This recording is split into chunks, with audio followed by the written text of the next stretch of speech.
Welcome to the Breeder's Brew, the dog breeding podcast hosted by myself, Sara, the canine family planner, and me, Isabel, the canine nutrition coach. We're promoting responsible breeding by unpicking the minefield of breeding myths and methods for owners wishing to expand their whelping wisdom. Thanks for joining us, and in this episode we will be having an in-depth discussion about all things mastitis in dogs. What is it? What causes it? How to prevent it? How to treat it? And we'll go over the most important things, which are symptoms, sort of husbandry practices, highlighting the importance of diet, trauma prevention, milk management, treatments, and really try and deep dive on the topic. Isabel, I've got a story to tell you. Have you? You'll have to get another one. Fill me in. Did you know that Tom Hardy's doing the Easter bedtime story things? No, that's a total separate thing. What is that? But he is, and he does for the last 4 years at Easter. He does the bedtime stories, like the BBC. Bedtime stories for who? Kids. Oh, okay. Well, that's a whole thing. Everyone's like, hang on, who is this for? Oh, is it my for goodness. Mum? Yeah. So he's done it for the last 4 years. I guess it's all because obviously his voice and whatnot. But no, that's not the story that I want to tell you about. The story I want to tell you about is the experience that I've had with mastitis and to make other breeders aware of it and how it can come in all shapes and forms. My experience with mastitis has been minimal, thankfully. I've only experienced it once out of, must be nearing 40 litters now, which is a little bit crazy. And everything had been fine. Pups were born, though it was a bulldog, pups born by C-section, mum doing fine. Usual routine. I think the pups, I can't precisely remember, but I think the pups were around, say, 10 days or so, or maybe a week to 10 days.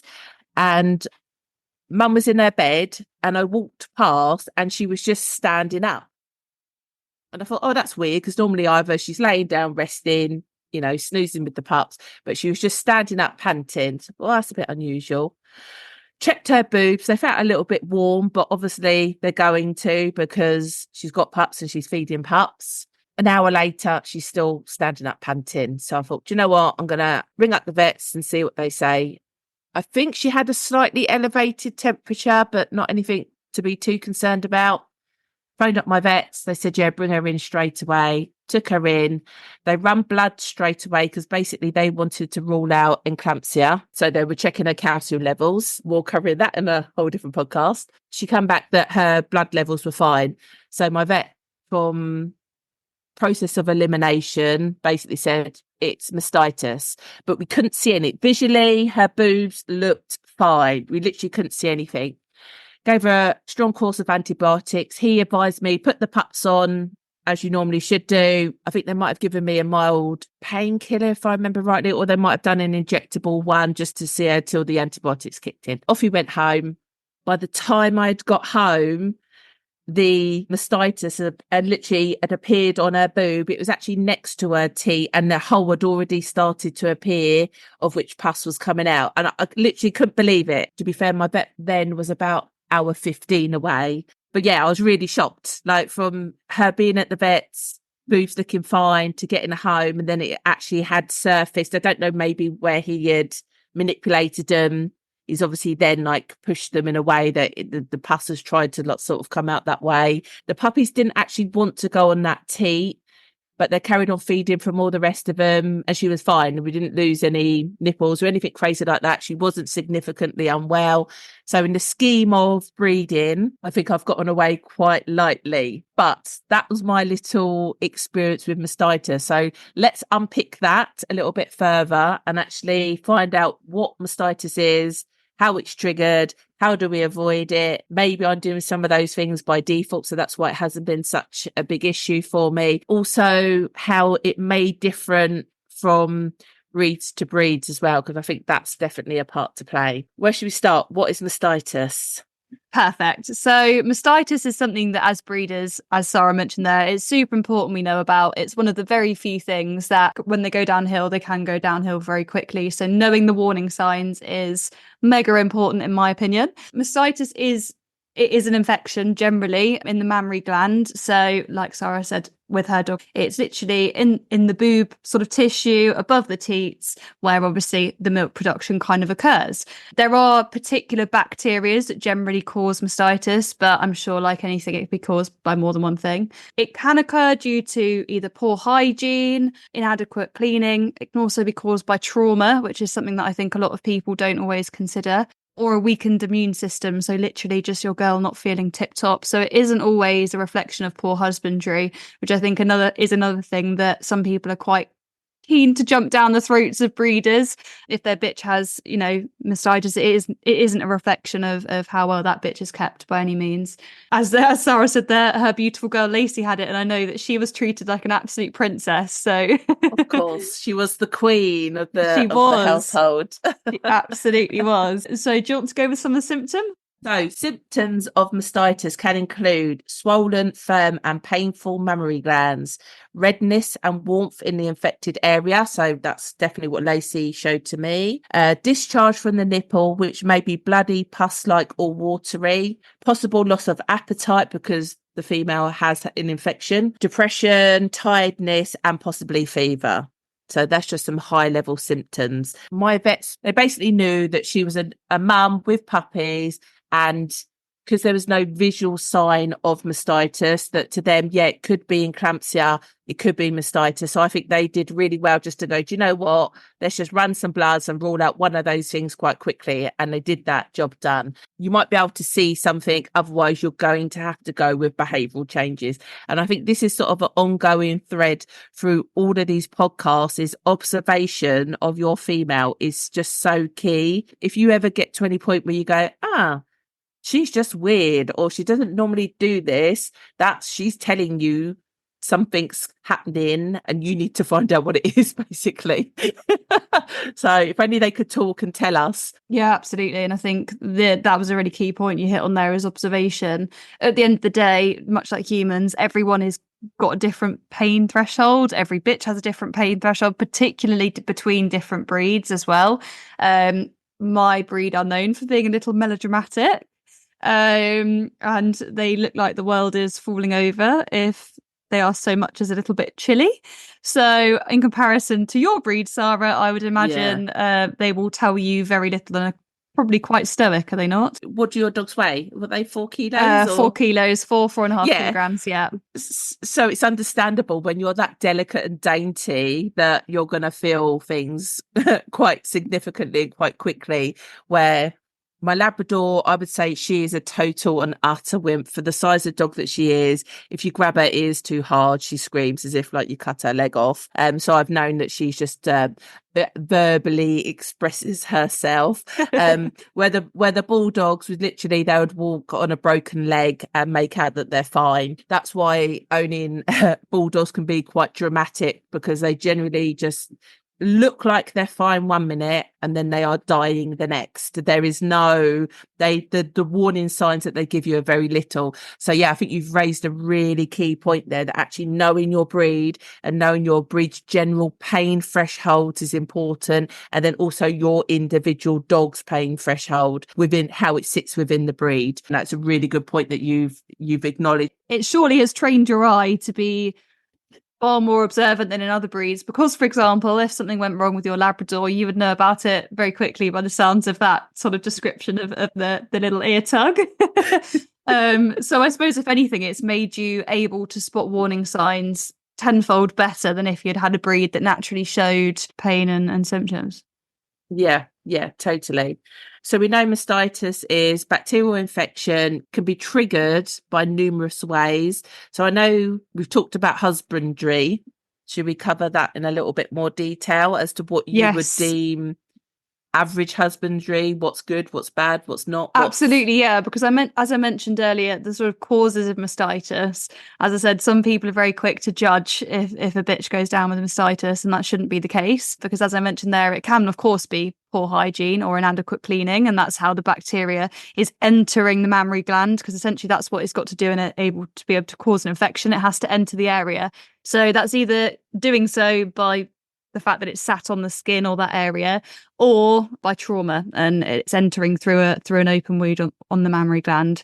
or obviously the weakened immune system as well. So absolutely, I think it's worth unpicking the causes of mastitis and how potentially breeders can avoid it by mitigating those risks.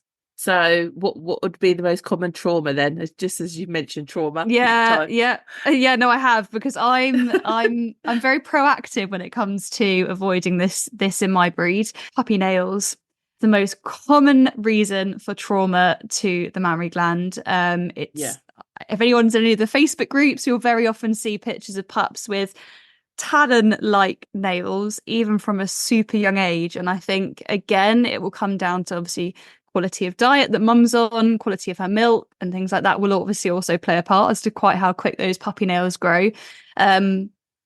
But if they are long and talon-like, they will scratch mum when they're feeding, because if you're a breeder and you've seen puppies feed, they literally will paddle on mum's mammary glands to bring that milk down. And in doing so, they've got little knives on the end of their paws. So it's no wonder that mum can get cut in that way. And obviously, an open cut on the mammary area is the perfect little way for a bacteria infection to take hold. Yeah, no, I totally agree with you on that one. I just trim the nails regularly, just baby nail clippers, and just continuously just take the ends off. And to be honest, I think it's never a bad thing to be handling puppies and for them to get used to that anyway, sort of that human intervention. Probably a bit OTT with the nail clipping, and maybe that's why I haven't had it that often in the scheme of breeding history. Just baby nail clippers. You can even buy like the little cheap packs on Amazon where you'll get baby scissors, clippers, and something or other for like $3.99 or $4.99. So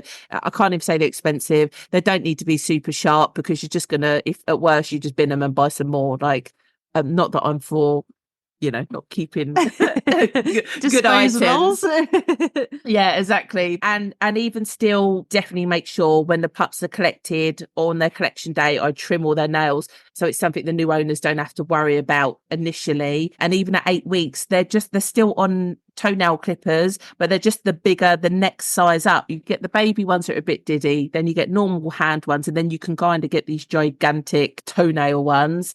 You can use these toenail ones, I reckon, until the pups are at least 4.5 months old. Still use them on, yeah, I was going to say yeah, so for your breed, as you say, you can get away with that. They don't outgrow them. And I just think it's just such an easy problem to solve. Initially. It has so many other benefits of the puppy being used to being handled, that regular interaction, them getting used to having their paws touched and felt. For me, it's just a really easy problem to solve with a really cheap bit of equipment. Absolutely, I couldn't agree more. And I think so many people shy away from it because it's such a tiny little puppy in their hands, and the nails are so tiny. It is, I'm not taking away from the fact it's fiddly, but practice really does make perfect with something like this. And the chances of you going that low on a nail that you're going to cause damage is quite slim, because you're naturally going to be cautious when you're trimming them, because you know how precious that little life is in front of you anyway. So it's not that you're going to go in gung-ho and a bit and you're just taking off the ends. You don't need to go and think, right, we're whipping off 30% of this nail. Just trim, and you can feel it. You can literally just hook the clipper. That's exactly what I do. And then take, and rather take less and then just go back in a couple of days and do a bit more if you need to, than to think, I need to hack these right back, and then you say possibly nick her quick, and then it all comes a bit traumatic to a degree, but not be forceful, but feel comfortable to hold that puppy's paw, and he's not going to move it until you finish. You're just holding, securing that paw to get the job done before you move on to the next one. I think it is a case of practice, because they are awkward and they do jiggle about a bit, and obviously depending on the size of the puppy. I think I've said on another podcast, like they can take more than what you think, basically. Yeah, absolutely. So, and I think as part of ENS and that kind of stuff anyway, it's not bad for a puppy to experience mild stress. Yeah, that's it. Yeah, I was going to say it's not trauma, but mild stress, and then they survived after it. Like there was nothing bad that happened. It was just a bit uncomfortable, and then everything went fine again. Absolutely, I couldn't agree more. And I think also a lot of it is learning what equipment works for you. Like Sarah mentioned, they're using the baby toenail clippers. I also do use them. It's just something we've always been using. But I have seen other people using a baby nail Dremel, and it is exactly the same as a normal nail Dremel, but obviously much smaller with a much, would it be a finer sand grit? I don't know which terminology which way around it would be, but it's and it's on a little sort of round plated wheel that you can just press against the nail and do it that way. But I particularly like the nail clippers because, as Sarah said, I literally feel down the nail, and you can feel the clippers stop where the hook is, and you just nip off the hooks. And I think there is no such thing as too early, in my opinion, when it comes to that. I think if the pups have got long hooked nails, the sooner rather than later you're dealing with that, the better, because not only are you minimizing the risk of mastitis, but it is horridly uncomfortable for mum to be covered in scratches in an area that is already going to naturally be heightened sensitivity wise. It's already going to be hot from all of the milk production and everything else, and it's having a lot of sort of interaction. There are always going to be puppies brushing against the mammary area and paddling the mammary area and things like that. So I think even from a compassion perspective of doing your best for mum, I think it's just such a necessity. Be on top of those nails. To be fair, I'm all for Dremel. Like all my adult dogs, I Dremel them. So at some point I transition across, and I'm sure that's for another day.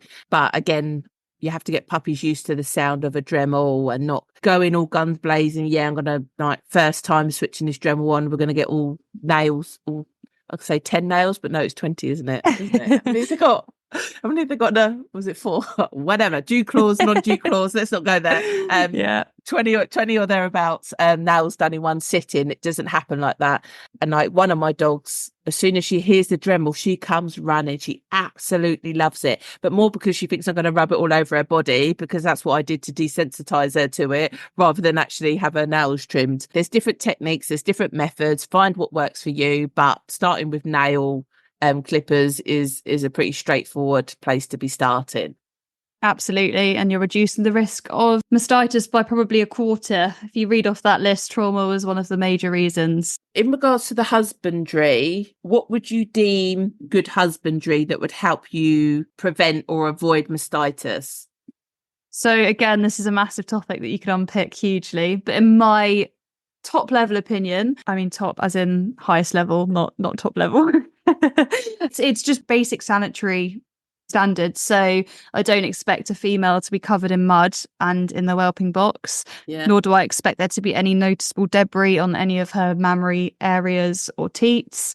I always expect her to be looking clean in the whelping box, because again, even from the perspective of they are newborn pups that have hugely compromised immune systems that you've got in the whelping box with her. So I don't like to think of any dirt or debris or bugs or anything in between being dragged in that room, let alone the box. So for me, that is what I consider as a high level overview of good husbandry or cleanliness. Out of interest, do you clean her boobs?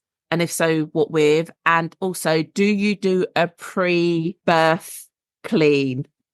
Because as you say, you talking about seeing the pictures online of just like these talons of puppy claws. I equally look at teats and just how dirty teats are, and people just letting their pups just suckle straight on dirty It blows teats. my mind. It blows my mind, because I know a lot of people might be saying, oh, it builds their immune system.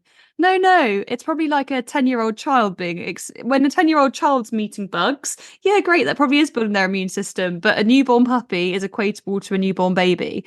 The same way we sterilize newborn babies' bottles and everything like that, we should be having the same standards for our newborn pups. And that's almost like making a cup of tea, or making like a kid a squash in a mug that hasn't been cleaned from the local garage or somewhere other for like 3 years, and they're going, you'll be fine, drink that. You'll be like, I certainly wouldn't want to drink out that's for sure. No, yes, exactly. So for me, mine are smooth coats, so they are very generally wash and wear. However, they do have a pre-birth clean, because my girls don't tend to like going out for walks, particularly in the early days once the pups have arrived. So for me, I can do that pre-whelp clean, make sure everyone's clean and tidy before we even go into labour, because again, when mum's actually in labour and whelping, obviously it goes without saying that her cervix is dilated and everything else. And again, I don't want there to be germs and rubbish sat in that whelping box when she is so vulnerable. So yeah, I do it for more than one reason. It's not even just for the pups that she has the pre-whelp clean. So, and what does that consist of? I'm probably a little bit overcautious because years ago I was brought up very rurally and we had a lot of wildlife around the house. So our dogs not only used to get filthy on walks every single day, but also in the garden we had foxes, deer and the likes and everything in between. I have always been in the habit of actually using Hibby scrub. So it's a Hibby scrub bath before she whelps. She's all cleaned down. However, obviously I lean on the holistic side of things a lot more than other people generally, and Hibby scrub's an interesting one for me because it's something that I struggle with from that perspective because it is not a holistic approach. It is a strong topical treatment, and this is where I always say a balanced view is really important, because at the end of the day, yes, I like to minimize my girls' exposure to cleaning products, chemicals, everything in between, fleas, wormers. I'm very careful, but life is all about balance. And for me, having a clean and cleanly mum pre-whelp and pre-pups is actually more important to me than avoiding exposure to a slightly stronger body wash at that point. So it's slightly controversial compared to my general stance on things, but that's why, to be honest with you. It's interesting because I know groomers won't groom pregnant dogs as soon as they know a dog's pregnant, and I totally get that from a like liability insurance point of view. Why would you risk yourself? Something happens to that pregnancy or that dog, like you don't want the fingers pointed at you. And I don't have dogs that need regular grooming, like I need a groomer to regularly groom them. Thankfully, I'm like short coated, well, the Labrador short-ish coat, so I could just run brushes through them. Even but at my highest active show career, I still only bathed my dogs twice a year, and that was once for Crufts and once for Bulldog of the year. So I don't necessarily do like a pre-whelp bath, but I am a stickler for, we're going to sit down with some warm salty water and some cotton balls, and I'm going to go through every single teat and get out literally every nook and cranny. All those little black dots, that's dirt, that needs to come out. That's not pigment. Sorry, can you just repeat that once more for those at the back who didn't hear that, please? We're at the back, it's dirt, it's dirty, get it out. And literally you could just pick, I must find it quite satisfying because I don't mind doing it, but yeah, just go around each teat, all over the boobs, just use warm salty water and just pick it all out. It's disgusting. And especially if the female's had a litter before, then I find they're going to be dirtier because they've got more creases in them and more nooks and crannies. And it's an opportunity, if you've got a female that's got inverted teats, clean them out, sort of get them popping out in the right direction. Most of the time, once the pup sucks onto those, they can draw them out anyway. Very rarely do they stay fully inverted. But yeah, you can see rings of, it's really, and if I need to, cotton bud or Q-tip and get right in there. But that is something that I definitely do. The thought of just having puppies latch on to dirty teats just gives me the ick of the biggest level. And equally, if they're C-section, I do it all over again because I just don't know what they've been laying in, their bed in, if they've laid on the floor there or any of that kind of stuff.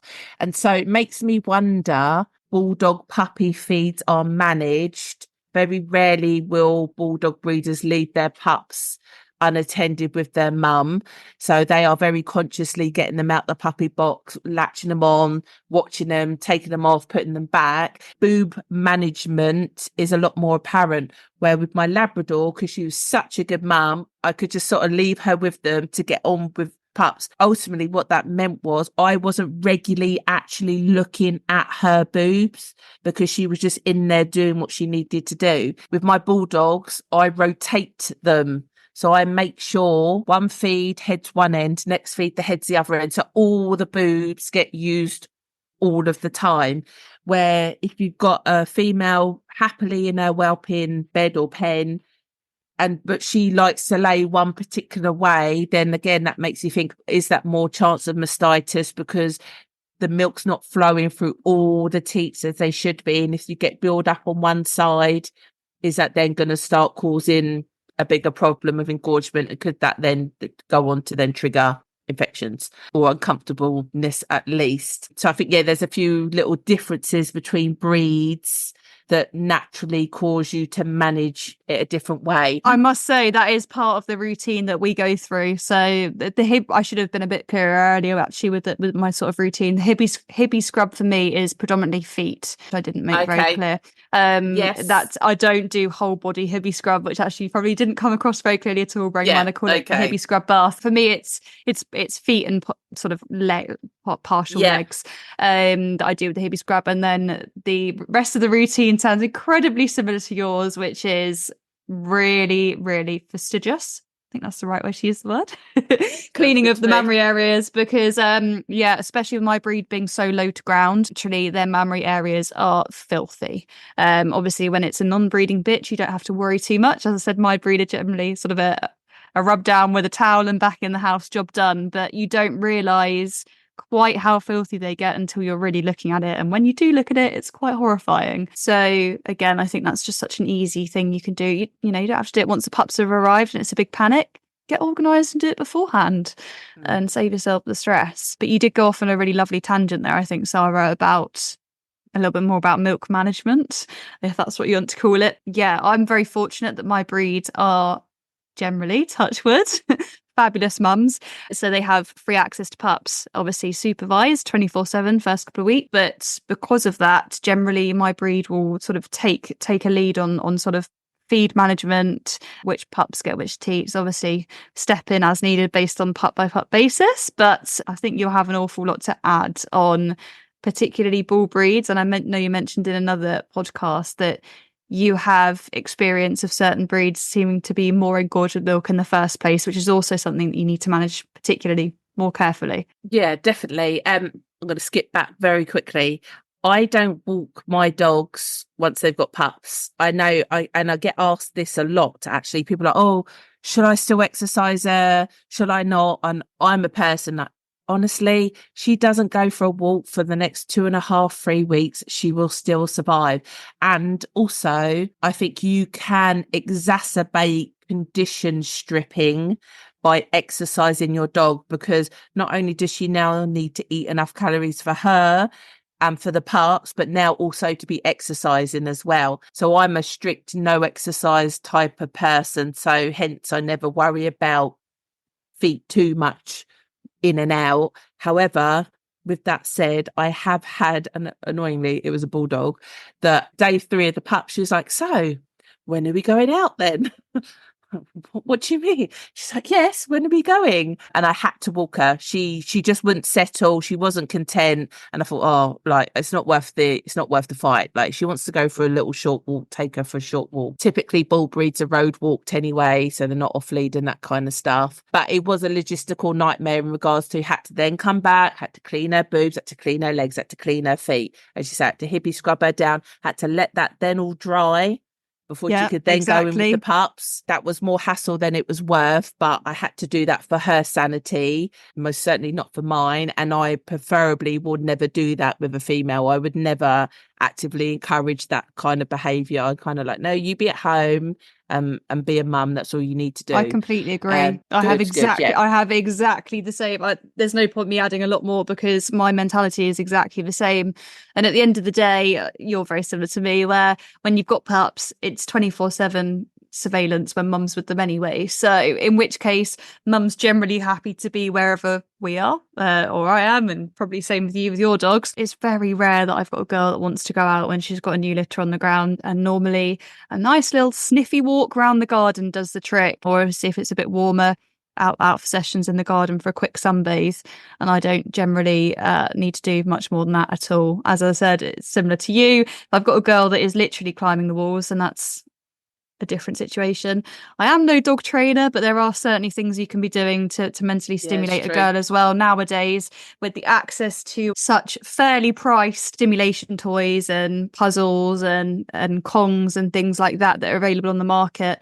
I would, if you know you've got a high energy breed, I would be looking at trying those things before getting out the dog lead, that's for certain. Most females are just quite content just for some time away from the pups. I'm all for, if they want to come out the pen, they come out the pen. If they want to go and sunbathe for 3 hours in between feeds, I'm fine with that. They need to be happy and content.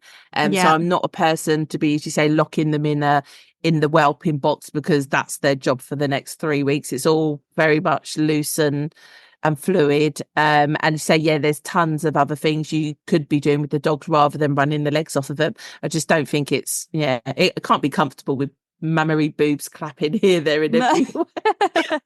Anyway, you are very true. Yeah, absolutely. I had it once with I was walking a bulldog, and she was a red pied, so she's mainly white with all these splodges of red on her. And this little boy opposite the road, on the opposite side of the road, said, "Look, Mum, there's a cow. Look at her udders." I was like, yes, goodness. She does look very cow-like. She does look very cow-like. Bless her. Sorry, skipping forward again to what you were leading on to.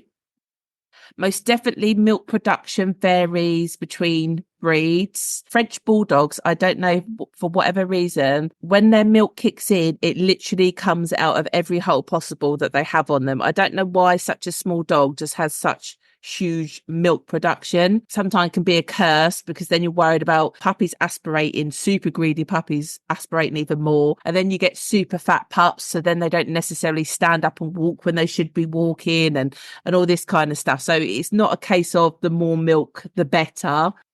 It still has to be managed. I find bulldogs generally, their milk production is lower, or the quality of it's just a bit ropey. And it doesn't matter how they're fed. It just seems to be, like I said, I think they just go, no, I'm keeping all those calories. Thank you very much. And for whatever reason, they just don't pass much on, or as much as they could do, onto the puppies. And obviously I'm talking in general terms. There'll be some great bulldog mums out there, and I'm sure there's French bulldogs that haven't produced great milk, and everything in between. It brings me on to how diet is really important for milk production, milk management, and also preventing mastitis. Yeah, absolutely. I think it's a massive topic for discussion. I could talk the hind legs off a donkey on this one. But why don't you then? I'm not sure if I want to hear quite how much I have to say. Diet's mega important. Too many breeders are too quick to say, but my girl's thriving, rather than actually looking at what more they could be doing. Because your girl might look to be thriving, but actually there's so much more to her bodily functions than what you can see, which is presumably just waste and potentially sort of skin, fur condition. Even then, if you've got no comparison of a dog that is truly thriving compared to potentially what your bitch looks like, eye isn't necessarily always the best way of judging that one. So I think if you've ever got a pregnant bitch and you are preparing for a litter, having a look at her diet and nutritional intake is hugely important, because as we said, one of the biggest reasons for mastitis, one of the causes, is a weakened immune system. And if a bitch is being fed on the equivalent of McDonald's, but if she is constantly being fed McDonald's or the equivalent of day in, day out, naturally you are not feeding her body with immune boosting vitamins and nutrients. So if you are feeding her a lovely, fresh, well-rounded diet, naturally her immune system is going to be an awful lot stronger. So naturally you will minimize the risk of mastitis, which isn't something that people generally think about. It's one of those things that has an awful lot of benefits. It's not just the condition your girl keeps on or the quality of milk or this, that and the other. You literally can reduce the risk of massive things like this going wrong purely by feeding her a decent food. And I think some people just accept that their female will lose condition while she has pups. Like they're just like, oh, well, of course she's going to do that. They don't have to at all. You can have a female in amazing condition, still rear a big litter or a difficult litter or challenging litter, and still be in really good condition. And as you say, it's a case of what you put in is what comes out almost. It's a hard one, diet, because a lot of people think that a good diet is because they've spent a lot of money. Yeah. And that's not necessarily the case. We know that there's many food manufacturers that just are really good at marketing. I was going to say they've got some of literally the best marketing teams in the world. Yeah. Can be seen in the pet industry. some pretty labels and some clever adverts and some clever marketing makes you believe that that's the best food, and it doesn't necessarily mean it's so. I mean, obviously there are brands that have specific mum and baby food, which I don't think is a bad thing, because I think that's a good way to help educate people that something should change. Yes, that's true. I've never thought about it in such a positive light before. Yeah, that is a really good. That's a really good point. Because you think, well, if that food does exist, then maybe I should be doing something different because my dog's going to be a mum or she's going to have babies. Whether that in itself is the best food and all the rest of it is open to discussion. So I don't feel there's a bad thing of highlighting a life stage that a dog is going through and thinking, okay, what do I need to do to adjust the diet of this dog for this particular reason? And it's no different to athletes, no different to bodybuilders, and there's so many entities of life where people change food, but generally they've grown and they are what they are. We should just be feeding a maintenance food that's perfect for them and your lifestyle. But obviously that's a maintenance, that's to keep her in a certain condition. So now she is pregnant, what do we do different? And I get asked a lot of the time, like obviously from ultrasound pregnancy scanning, what should we do now? Like, what do I do next? And like my general rule of thumb, because it's what's widely accepted by most people and that's what they can manage to do, depending on what they're already on. That's a hard thing because some people will be feeding substandard food. But if they're already on a good food, well, you don't need to do too much until she's 7 weeks pregnant. And then either put her onto the puppy version, because then you're increasing the quality without increasing the quantity. And then from every week onwards, 10% increase up until, which is only going to be like 2 weeks. And then once pups are born, we've already talked, she can free feed. Are there specific dietary things that you should be looking out for when your female is pregnant? Yeah, absolutely. I think there's an awful lot you can be doing. And I think it's a great topic to bring up, because I think a lot of people are, like you said, whether or not it's because these food brands bringing out specific foods for life stages, that it's kind of jogging everyone, but it is something that's being talked about a lot more. And it does seem to be it makes up quite the largest sort of coaching clients I take is exactly that. It's breeders that have got due to be mums or confirmed pregnant mums, and they are wanting to overhaul the diet and they don't understand what they should be feeding when. And it's no wonder that they are the larger proportion of my coaching clients, because it is a minefield. And I don't feel like these food brands are necessarily making it easy for people to understand. Either they kind of leave you to your own devices, or there's some woolly information on the internet and everything in between. So yes, there are things you can be adding. I think the most easy thing that I could say here to be adding to your girl's diet is, if she is on a kibble or biscuit brand, if you don't want to change the brands that she is on, something as simple as adding in fresh vegetables will have an impact. Because if she is on extruded food, which is something that has been sort of high pressurized and made into a biscuit, there is going to be very little fresh nutrients in that. And there are very few dogs that will have a problem eating fresh vegetables, which is why I say it, because I could very easily say to you, go out and start adding some lovely meats and things like that onto food. But obviously, if your girl is not already used to either raw meat or certain types of meat or fish and things like that, and you start adding it right at the end of pregnancy when she's potentially off her food or feeling a bit uncomfortable anyway, it may not be the most sensible thing, unless you're working with someone that can sort of guide you through it, really. But fresh veg is a really simple change, and bone broth. I know I've said it in another podcast already, and I'm sure there's going to be many more episodes I mention it in, but it's an absolute secret weapon, and I don't know why it's not one more widely accepted. Well, now I'm sharing the word about it, because I already recommended it to somebody today, which I never would have normally have said. So I'm like, there's going to be no hiding with this secret bone broth recipe of mine, is there? I'm going to be hounded for the secret recipe before long. I'm going to end up having to share it. Isabel's secret recipe, like KFC and their chicken. Yeah.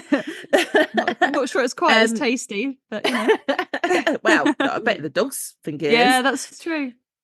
Just to add to your vegetable recommendation is that it contains choline, and apparently choline reduces the stickiness of milk. It prevents blocked ducts that could then trigger into mastitis, doesn't it? Yep. Not only are you improving the quality of her food for her immune system, but also has other benefits such as reducing the sticky clottiness of the milk. I just know some breeders that always have mastitis and they can't work out why. And it wouldn't surprise them if it comes down to diet and something like this, just that their line, because it's clean and tidy, they're cleaning boobs, they're trimming nails, like they're almost getting fanatical about why am I keep having this problem. And I think it could be something like this, that just hereditary, their females are just producing this stickier form of milk, and actually if they change the diet to try and reduce that, that's going to help them prevent the chances of mastitis. Yeah, absolutely. And this is what we were saying earlier about every girl's different, and milk production is it's a beast in itself, and every girl will produce a different quality of milk, and that's why it's not necessarily poor husbandry of a bitch that equates to mastitis. It can be something as unfortunate as the milk that she is producing. It's just be more prone to getting a bit of a blockage or something like that. So no wonder that people do find this such a scary point of pregnancy and how to do it right, because there is no right. There's no one right for all girls. Diet can have a huge impact that, as you say, is often overlooked, and it isn't the case of more expensive is better. It's knowing what works for your female, and that's the problem with multiple dog households. It's always nice if everyone could be on the same food, but generally it's just not possible, because every single dog has their own individual requirements. You've got a stud dog, they're going to need extra this. You've got a female that you're breeding, you need this. You've got a female that's been spayed, she's gaining weight like there's nobody's tomorrow, she needs a low calorie, low protein. The more dogs you have, the likelihood of being able just to go, they're all on this food, or I only feed or I only feed this brand, or I only feed this way. Like I say to people, I flip between everything. I like to think that if I feed raw, I feed the best raw for my dogs. If I feed kibble, it's the best kibble for my dogs. If I feed cold press, it's best cold press. And so I have no alliance to the method. Is actually, as long as whatever one I'm feeding, it's the right one for that dog, then that's the right route to go. And I regularly switch it. If I can, I have my adults on cold press or kibble. However, my pups are raw fed. If I've got a pregnant bitch, I'm switching her back to raw. So I literally have no allegiance to any of them. I think they all have their right place at the right time for me and how I run my setup. Who knows, maybe that feeds into why I haven't had historically any significant mastitis issues, though I'm still working on the milk production thing with the bulldogs. So we'll get there. Haven't answered it all yet. No, but it is. You're right. It's about the right thing for the right dog at the right time, and that's why I've got a giant dog freezer that's far bigger than our human food freezer. Because, like you said, when you've got different dogs at different times, they do need different things.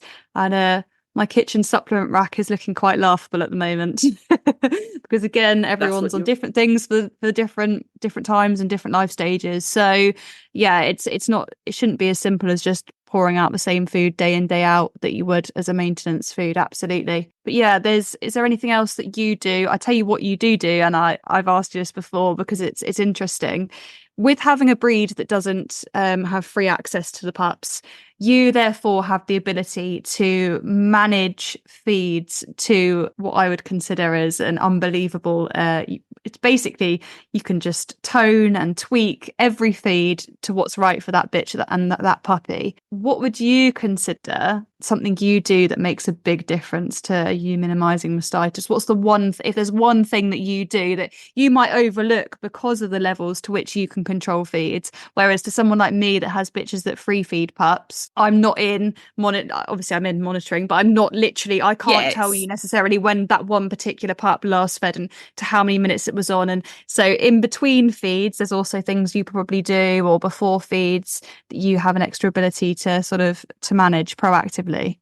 Yeah, I think it's worth letting the audience know that generally bulldog breeders, you are feeding the pups every 2 hours for the first 2 weeks of their life. So, and that's night and day. In regards to mastitis, my true answer is I rotate them.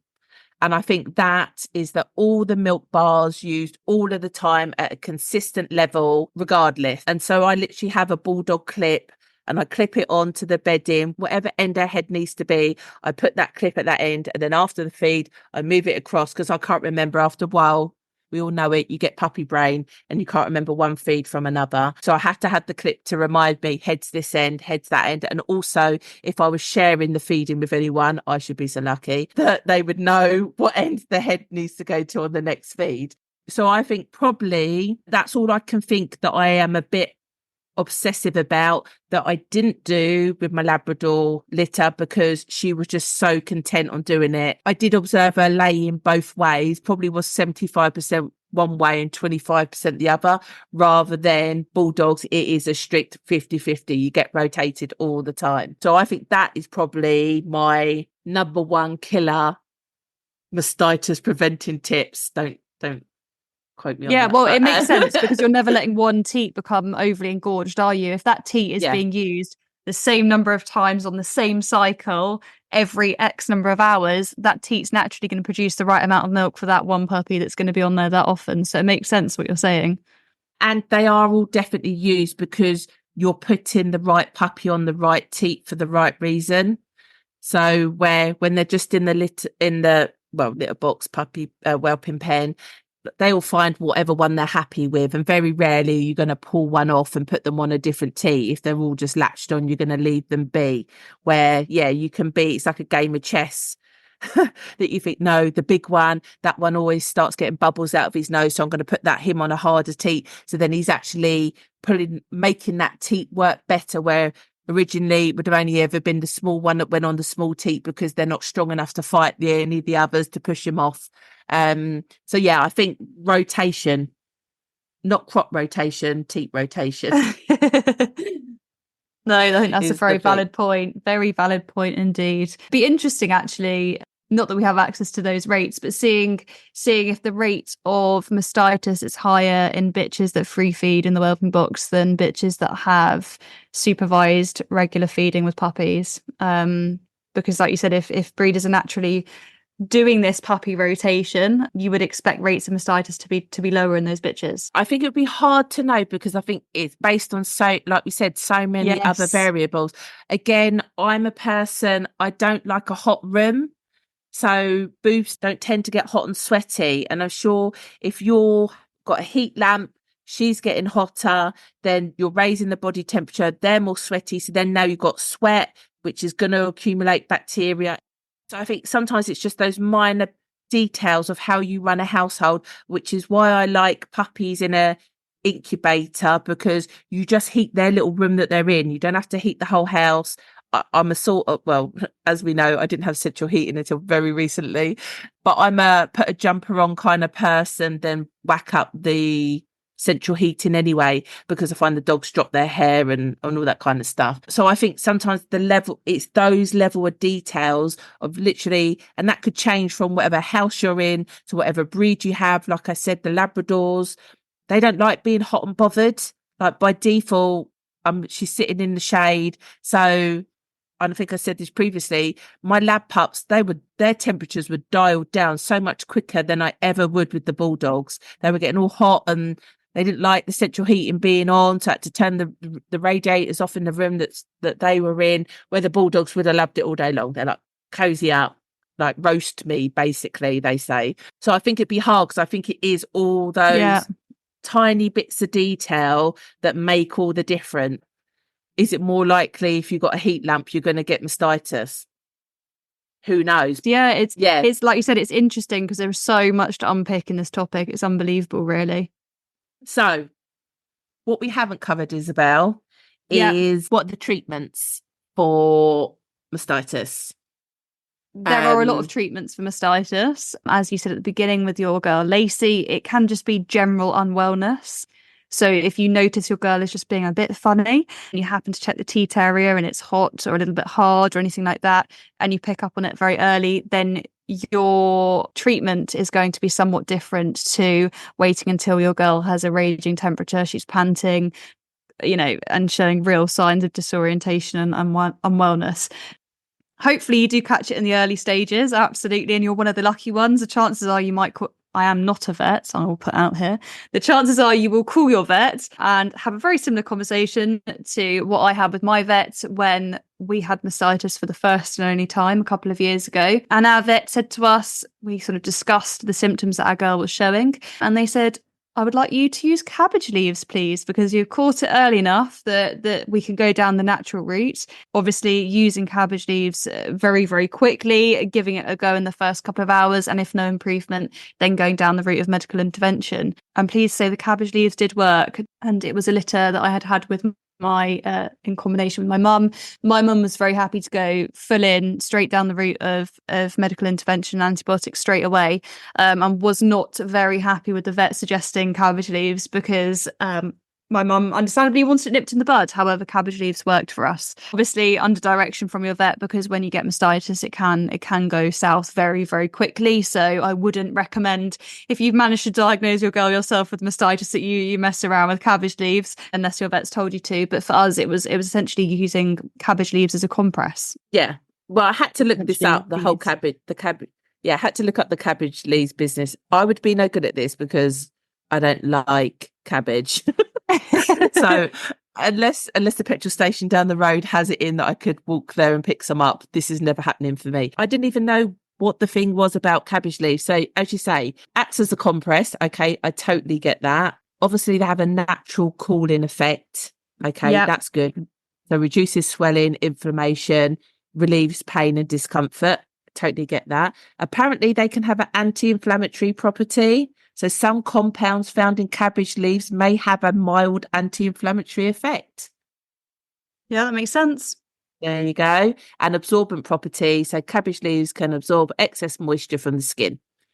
So alleviate problems such as engorgement and leaking associated with mastitis. So absolutely, it's literally been something that's been used by humans for decades, if not centuries, because it works. But again, it's one of those things that it's all well and good using it, but if mastitis, at the end of the day, it's a bacterial infection. So if it's in and it's taken a hold of that mammary area, I'm all for holistic. Anyone that already is aware of me as the canine nutrition coach, I will always favour a holistic solution to a problem. However, it's an infection you're dealing with, and if it's taken hold, personally, I will not be messing around. I'm not the world's biggest fan of antibiotics, but this is the exact reason in which I will go down the route of antibiotics if my girl needs them. Because what's your opinion, Sara? Are you any different to myself? Well, as you're saying, the cabbage leaves, it was good to work out whether we were myth busting or not. Yes. And it's not a myth, it works. So it's funny, because naturally it does really sound like one of those things that you think must be a myth. And as I said, when we were told to do it by the vet, we were really, can this really work quickly enough to relieve our girl in this level of discomfort? But it did. So along with pups feeding and pulling down the sort of swelling of milk that was going on there. From my experience, it was a case of antibiotics and pain management also needed, but equally recovery time was super quick. She bounced back. We carried on as usual. Pups weren't seemingly impacted by the antibiotics. I know that's always open for discussion. We saw the problem, we fixed it, and we continued, which was good. I think we should just mention about black mastitis. Yes, that was going to be my next point, is what we're saying here is all well and good about this. Depending on what level of mastitis you catch, depends on the treatment. And it's really important to tell the signs of this one. Yeah, and I think this is what you're more likely to see on the internet of, oh, look, my female's got mastitis and there's a teat literally just hanging off. Open. A massive hole, where all the tissues died off and it's a massive open hole and... stitches, packing, everything in between. It really can look horrendous. As Sara said there, black mastitis, it's exactly what it says on the tin. It is where the infection is so bad in the mammary gland that essentially the mammary gland is damaged. It looks black, bruised, really just unhealthy tissue. And that is the point at which I would be racing to the vets, not even just on the phone to them personally. Yeah, and I think it can happen quite quickly because I guess, as I say, it's just sitting behind where you can see, and then it all becomes exposed, and then it all seems quite dramatic quite quickly. That is a vet job, ASAP. As we always said, the female is number one. She is priority, and yeah, that is definitely a vet job. Yeah, I mean, I've Emergency known vet people. job, I'll jump in there and say, I don't Yeah, care if it's 2 a.m. on a Sunday yeah, or whatever time of the day, bank holiday. If you see any black bruising, bloodied mammary glands, please take your girl to the vet. just to add on to this whole conversation and to wrap up, something to be aware of is the chances of mastitis can increase when you start weaning puppies. And we touched on dietary needs. And I think what people need to remember or bear in mind is that when you start weaning your puppies, she doesn't need as much food because you want her to produce less milk, because the pups are now transitioning on to food.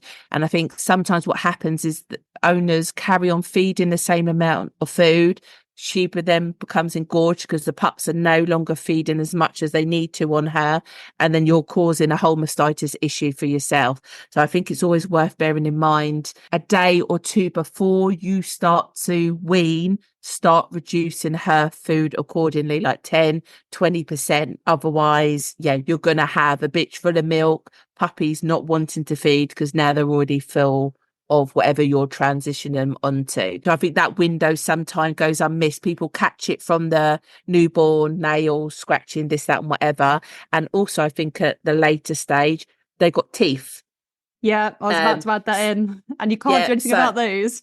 No, if you leave your weaning late and then they're eating food, but then they're going on mum and now they've got teeth, you're going to have more chances, we've already said, about trauma in that mammary area that's more likely to kick off mastitis. So I am a person, I wean earlier rather than later because that suits bulldogs because they're just generally hard work. But even my labs, I didn't let her carry on. I mean, she got a bit fed up with them anyway. So I was like, no, let's wean. And they were the easiest breed I have ever weaned. I literally just put raw food down and they walked up to the bowl and ate it.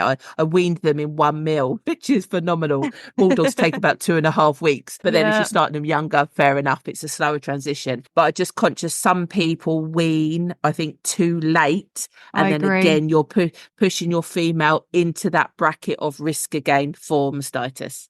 I do agree, and I think it might be worth us doing an entire episode on weaning because, again, that is one of the largest sort of pools of inquiries I get for coaching is people essentially asking how to wean puppies successfully. Because, again, I think another thing just to add in here, and we will do another episode on it, but is eclampsia, and it's another thing that people are very, very careful of in the first couple of weeks, know the symptoms, got their eyes peeled. But until those puppies are weaned, your bitch is at risk, much like mastitis. I think it's one of those things that we sort of lapse into probably false sense of security. Sometimes once we're out of the danger zone, pups hit 3 weeks and everyone's doing really well. They're up on their feet, eyes are open, everyone's happy. And mum's sort of bouncing back to her normal self, starting to play again and gravitating back towards normal behaviours. Sometimes our level of observation naturally becomes a little bit reduced, I suppose, because we're lulled into that sense of security, which is probably incorrect, really. Yeah, then we start going, oh no, now I need to do socialization and now I need to clean up mountains of poo. And your focus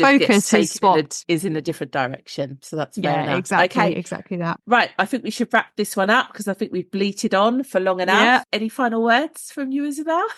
No, absolutely not. No. But just I think what's been mentioned today hopefully will help many of you just reduce the risk of mastitis, really. Yeah, I totally agree. Fingers crossed. Right, on that note, we're signing off. We are indeed. I'm going to say it again. Please share us with like-minded breeders. It's all current what we're talking about. It will never date anyway, so you can listen to this in the future. So when we're long gone and dead. This will still be here. But, you know, hopefully someone would have carried on the generations of our dogs. That's all we asked for. That's all I want in my life. That my kennel name carries on without me. Post us, share us on Facebook, Instagram, you know, all the, not just chat to your mate when you're having a coffee at lunchtime at wherever, but actually proactively make some effort to share us, because, you know, we're just doing it for breeders. We want to share our knowledge, share our insight, and gather new insight at the same time as well. So share us, please rate us, please review us, and make sure you subscribe to us. And that's it. I'm signing off. Thanks, everyone. Bye. Hey, before you go, head to breedersbrew.com to claim your free critical care sheet and receive your invitation to join us in the Breeders Brew Community Forum.